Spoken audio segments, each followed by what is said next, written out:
Hello, good morning. इयत्ता 10वी गणित भाग 1 मधील प्रकरण 5 संभाव्यता याला आपण सुरुवात केलेली आहे. यामधील आता सराव संच 5.3 याला आपण सुरुवात करतोय.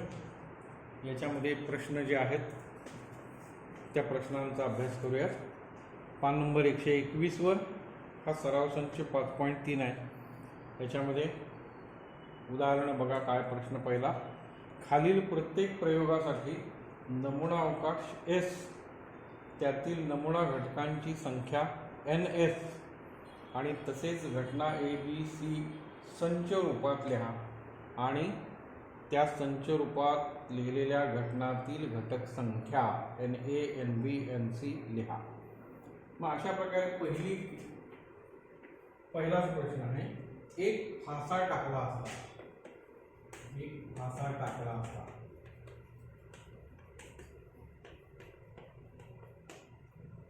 हा आहे प्रयोग आणि घटना ए काय दिली, वरच्या पृष्ठावर समसंख्या मिळणे. वरच्या पृष्ठावर समसंख्या मिळणे.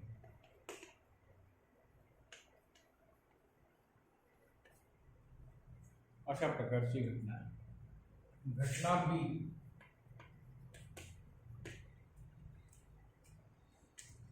वरच्या पृष्ठभागावर विषम संख्या मिळणे.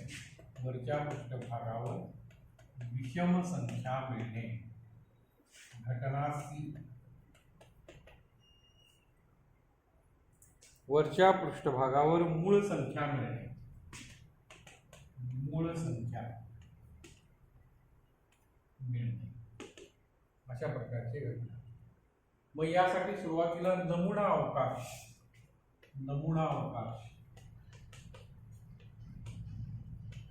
म्हणजेच एस. बघा, एक फासा टाकला. फासा तुम्हाला सर्वांना माहित झाला. आता फासा म्हणजे चौकोनी ठोकळा. तो टाकल्यानंतर वरच्या पृष्ठावर कोणकोणते अंक येतील तर 1 2 3 4 5 आणि 6 अशा प्रकारचे अंक येतील.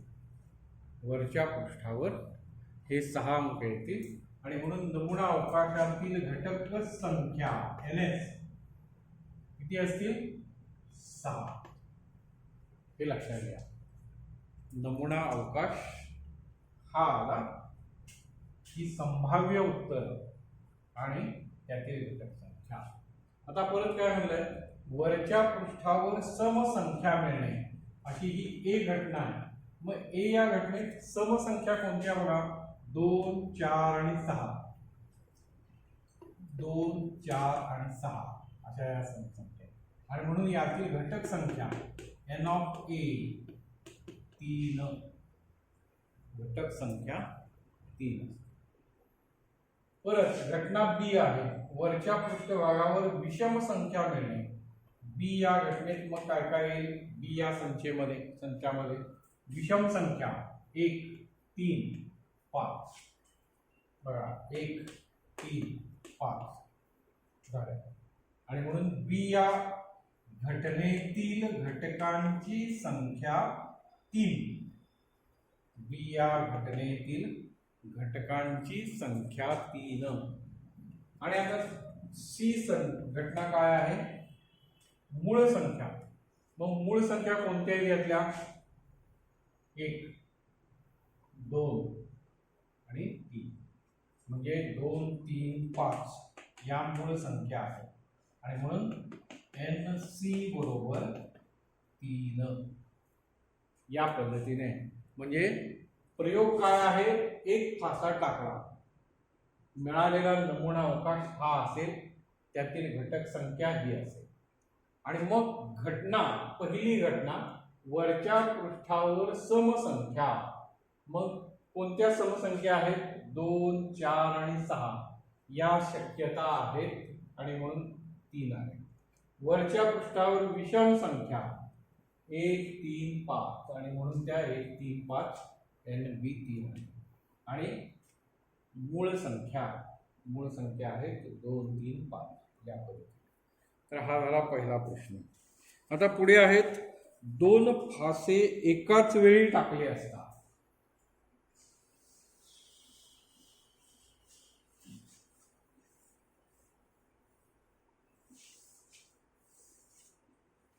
प्रश्न दुसरा, 2 फासे एकाच वेळी टाकले.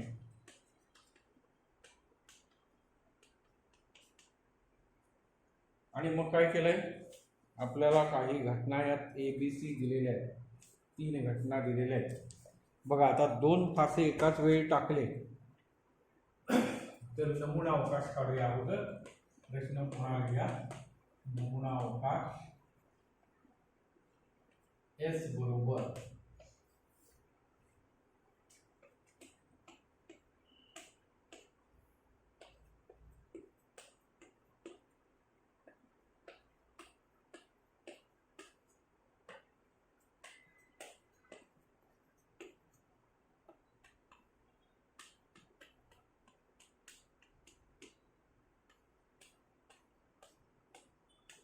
पहिल्या पृष्ठावरचे हे सगळे अंक, दुसऱ्या पृष्ठावर 1, 2, 3, 4, 5 आणि 6 दुसऱ्या पृष्ठावरचे अंक.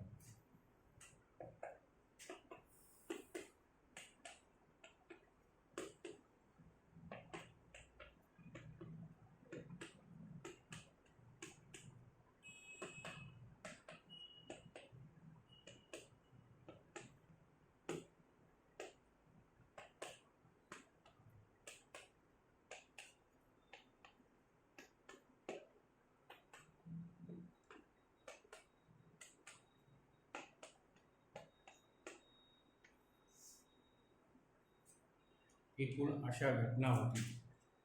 पहिला अंक पहिल्या फाश्यावरील, दुसरा अंक दुसऱ्या फाश्यावरील, असे एकूण अंक 36.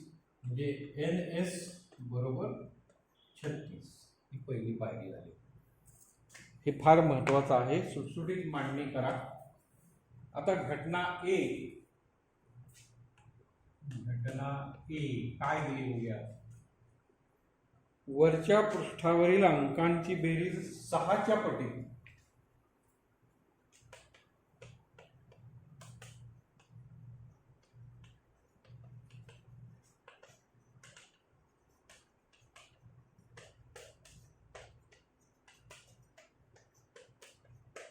वरच्या पृष्ठावरील अंकांची बेरीज 6च्या पटीत.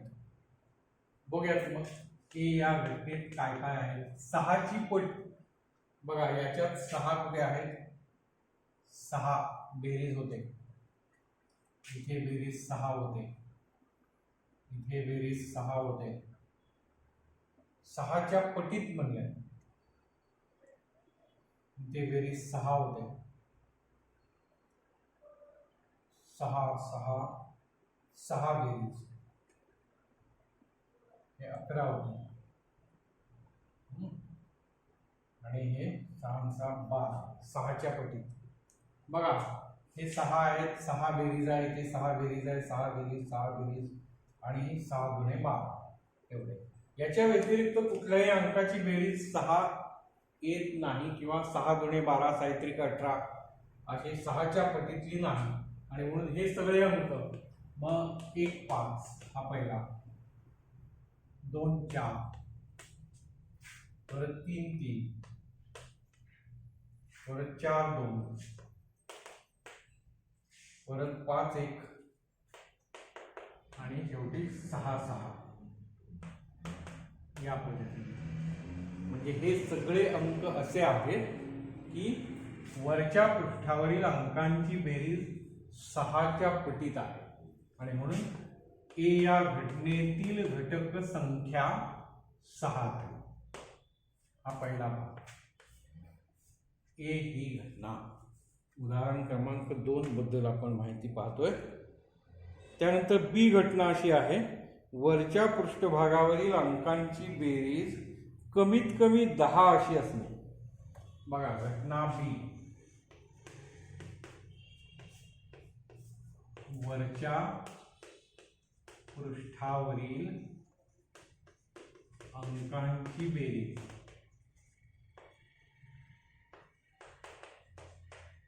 कमीत कमी 10 असणे. आता कमीत कमी हा शब्द आला, कमीत कमी याचा अर्थ लक्षात घेतला पाहिजे. या अगोदर तुम्हाला सांगितलंय माझ्याकडे कमीत कमी 10 रुपये आहेत, कमीत कमी 10 रुपये आहेत. या वाक्याचा अर्थ काय? तर 10 रुपये आहेतच, हे पहिला भाग आहे. कमीत कमी 10 रुपये याचा अर्थ त्याच्यापेक्षा जास्त असू शकतात. कमीत कमी 10 व जास्त असू शकतात, हा त्याचा अर्थ आहे. माझ्याकडे कमीत कमी 10 रुपये आहेत म्हणजे 10 रुपये आहेत आणि कदाचित त्याच्यापेक्षा सुद्धा जास्त असू शकतात. म्हणून यामध्ये काय काय येईल? बी या घटनेमध्ये बघा 10 तर येणारच आहेत आणि 10 पेक्षा जास्त असणारे सुद्धा येतील. आता यातली बेरीज 10 येत नाही, ते 7 येते. 3 4 5 6 7 8 येते, इथेपर्यंत 9 येते, म्हणजे इथेपर्यंत काहीच नाही.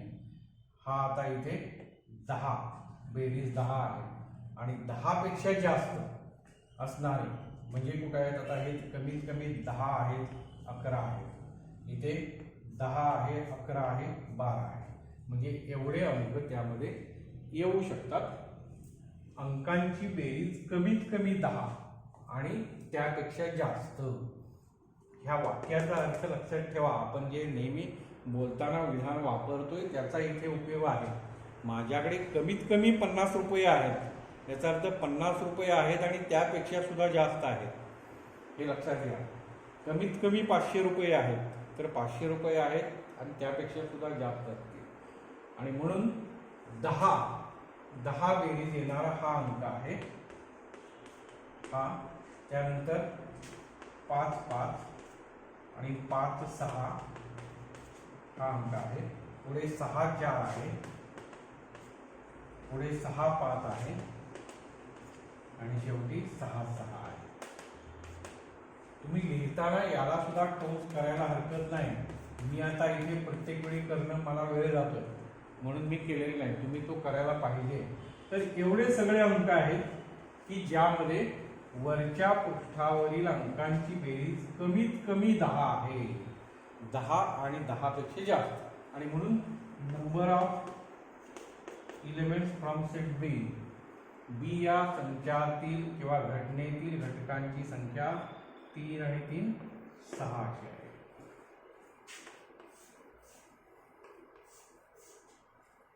आता तिसरी घटना, दोन्ही फाशावरील अंक समान असणे. घटना सी,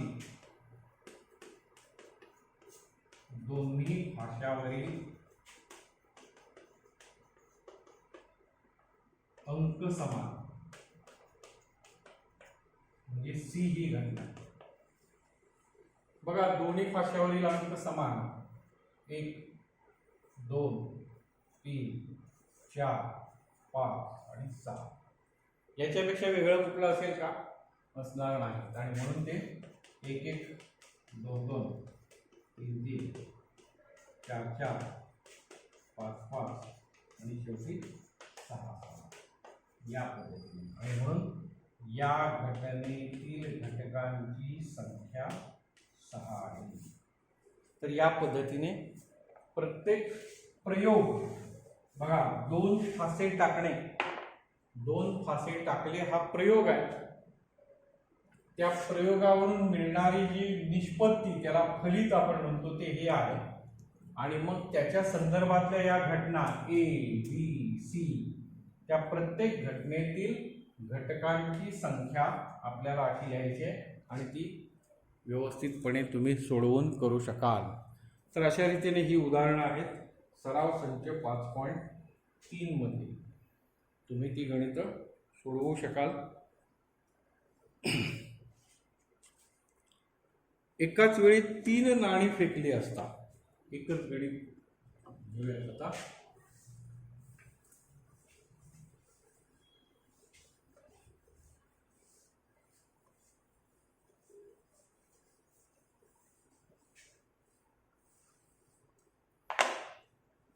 उदाहरण क्रमांक 3, एकाच वेळी 3 नाणी फेकली.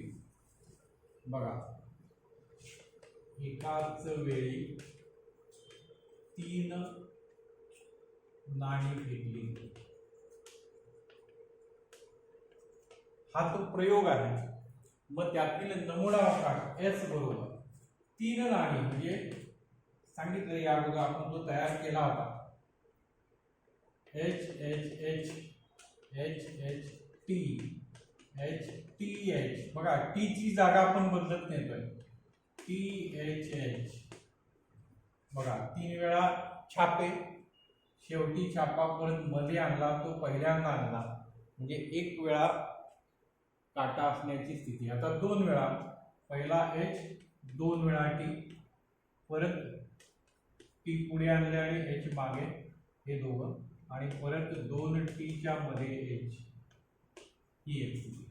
म्हणजे 2 वेळा टी असताना मागे टी, पुढे टी आणि मध्ये एच अशा पद्धतीने, आणि सर्वात शेवटी 3ही वेळेला टी. बघा बरं, एकूण अंक 8 झाले आणि म्हणून एन एस बरोबर 8.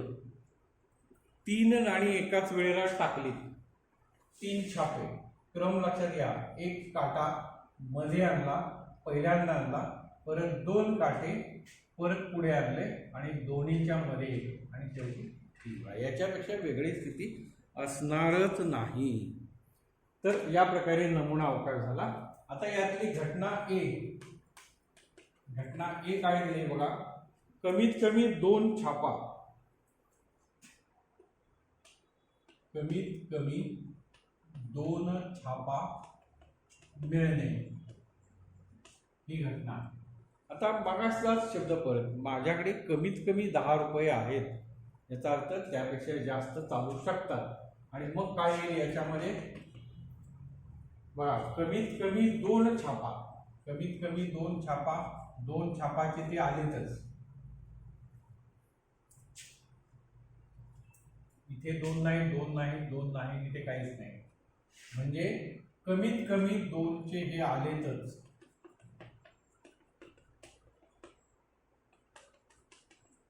आणि त्याच्यापेक्षा जास्त चालू शकतात, म्हणून 3ही. या प्रकारे माझ्याकडे कमीत कमी 10 रुपये आहेत, याचा अर्थ 10 रुपये आणि त्याच्यापेक्षा जास्त आहेत, आणि म्हणून 3H सुद्धा चालते. कमीत कमी 2 आहेतच आणि त्याच्यापेक्षा जास्त सुद्धा चालते, आणि म्हणून NA या घटनेतील घटकांची संख्या 1 2 3 4. या पुढे घटना बी. घटना बी काय सांगताय, एकही छाप न मिळणे, एकही छापा न मिळणे. एकही छापा नको आहे, इथे आहे आहे आहे आहे आहे आहे आहे, म्हणजे राहिला फक्त एकच, आणि म्हणून तो टी. आणि म्हणून एन ऑफ बी बरोबर 1. त्यामध्ये एकही छापा नाही. आणि शेवटी घटना सी. दुसऱ्या नाण्यावर छाप मिळणे, दुसऱ्या नाण्यावर छापा मिळणे. दुसरं नाणं छापा असणार, कुठलाही बघा बरं, दुसरं नाणं हे छापा आहे, छापा आहे, दुसऱ्या नाण्यावर छापा. आणि म्हणून अशा 3 केसेस, HHT, THH आणि THT या प्रकारे. आणि म्हणून NC बरोबर 3, त्या घटनेतील घटक संख्या. तर अशा प्रकारे ही उदाहरणं सोपी आहेत. शांतपणे व्यवस्थित अभ्यासात अतिशय सोपा असा असणारा मार्ग आहे किंवा भाग आहे, सहज मार्क मिळवून देणारा आहे. यातल्या गणितांचा सराव करा. ठीक आहे, पुढची गणितं तुम्ही पहा, आपण सोडवूयात उद्याच्या तासाला. ठीक आहे, धन्यवाद.